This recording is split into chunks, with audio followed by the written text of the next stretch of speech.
Gold Rush fans want Tony Beets to get his water license so he can operate 2 dredges.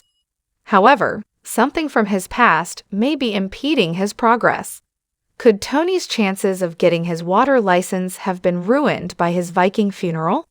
Here's an inside look at the Viking funeral and what it means for Tony's water license. A Reddit user started a thread suggesting that fans start a petition to help Tony Beets get his water license on Gold Rush. While some fans mocked the post's suggestion that a petition could sway the Canadian and tribal governments, others raised the issue of Tony's inability to obtain a water license. Tony Beets was a part of what he called a joke gone wrong on Gold Rush in 2017. The Viking funeral was taking place. Welder Mark Favron was on his last day at Beets in the episode. He asked Beets if he could do the stunt, and he said he didn't mind. What Favron did was completely illegal. He poured gasoline into the water, which was then set ablaze by another employee.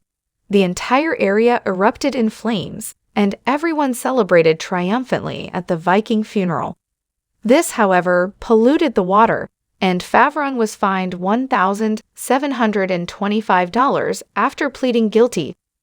Tony was charged under the Yukon Waters Act and appeared in Yukon Territorial Court for the stunt.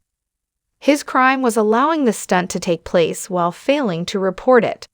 When the stunt aired on Gold Rush, the courts took notice and charged him with pollution.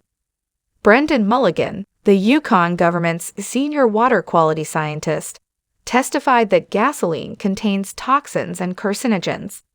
They are dangerous to humans, other animals, and aquatic life.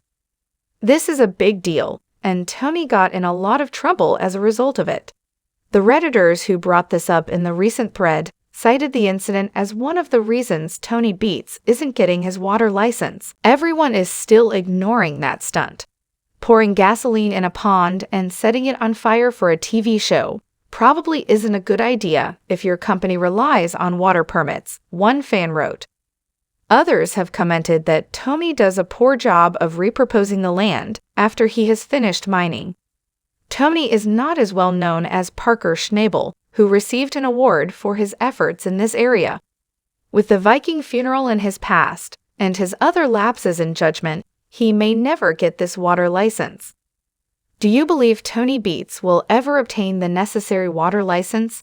Did his Viking funeral on Gold Rush ruin that opportunity even years later? Please share your thoughts in the comments section below.